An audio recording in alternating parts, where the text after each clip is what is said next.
Welcome back. If you're new, don't be shy, stay put. Today I'm going to tell a story about one of the most baffling mysteries in the world called the Dyatlov Pass Incident. Now there are so many details, so many conclusions, so many theories, so many hypotheses about this incident that if you're looking for someone to summarize everything for you because you just want to get the gist of this, then you've come to the right place because I will give you a summary. So without further ado, here goes.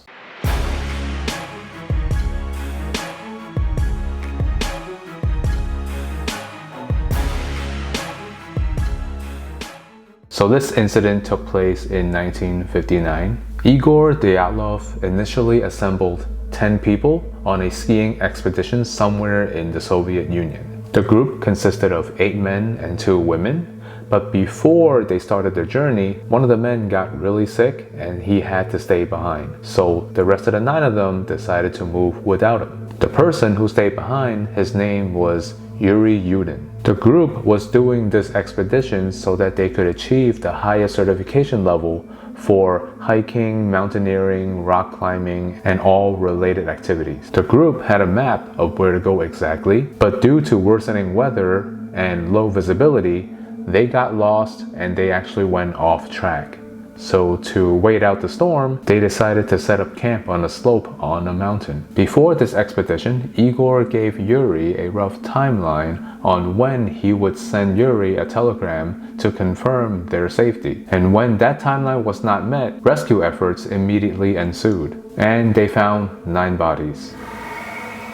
Here are the conditions of all 9 of the hikers. 6 of them had died of hypothermia. 3 of them had died of physical trauma. 1 of the 3 had severe skull damage, and the other 2 had severe chest trauma. Out of the 9 victims, 4 of them were found lying in a creek. 2 of them had missing eyes, 1 of them had missing eyebrows, and the other one was actually missing a tongue. And these were likely to be the result of animal activity post-mortem. And now here are the baffling mysteries. Investigators found out that their tent was cut from the inside. They had also found footprints outside of the tent indicating that the group had left on their own accord. Investigators also found that some of the victims were inadequately dressed. Based on what they found, here are some of the theories as to what had happened to the 9 hikers. One of the theories was that the group was attacked by indigenous people because the group had encroached their land while they were on their hike. This theory quickly failed because they had only found the hikers' footprints and nobody else's. There was also no sign of struggle, and the force of trauma induced to some of the victims looked to be inhumanly strong. Another theory was that this was a result of some government secret weapon experiment. There was also talks about paranormal activity, but in July 2020, it was concluded that an avalanche was the cause of their deaths. But this theory has its own fair share of contradictions. There were actually no obvious signs of avalanche because they found no debris. The bodies were found rather quickly in shallow snow, so if there was an avalanche, they would have been buried pretty deep. And if there was an avalanche, the bodies would have been swept very far away from the tent. But the bodies were found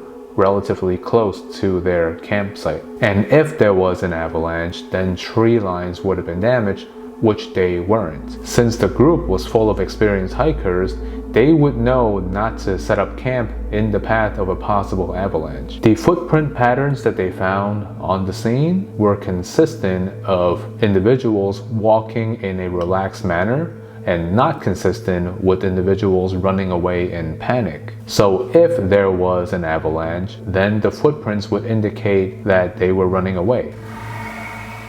Now here is one of the theories that I found online that made the most sense to me. So here goes. Something must have happened from the inside of the tent, which the group must have recognized as immediate threat. So what could it have been? It was most likely a fire or smoke created from cooking. This explains the tent being cut from the inside, because if there is smoke, it fills up your tent rather quickly. And when it fills up your tent rather quickly, it's really hard to breathe. So in a state of panic, you would take your knife and try to cut open your tent to let all the smoke out. This also explains the lack of clothing, because the fire and the smoke must have happened out of nowhere that the group was not prepared for. So some of them who were not dressed properly to go outside had to run outside. And finally, this explains the non-panic footprints, because if the immediate danger was inside of the tent, once they got out, they should have been very relieved and started walking around instead of running. And then the theory continues. Once they got out, the group must have separated into two smaller groups. One group with the least amount of clothing, because they wanted to stay behind to start a campfire to get warm again, but they must have died of hypothermia anyway. The group with a decent amount of clothing must have walked further away and tried to climb to higher elevation to go look for help. And while doing so, they must have fallen into a snow hole, which explains their chest trauma and head trauma injuries.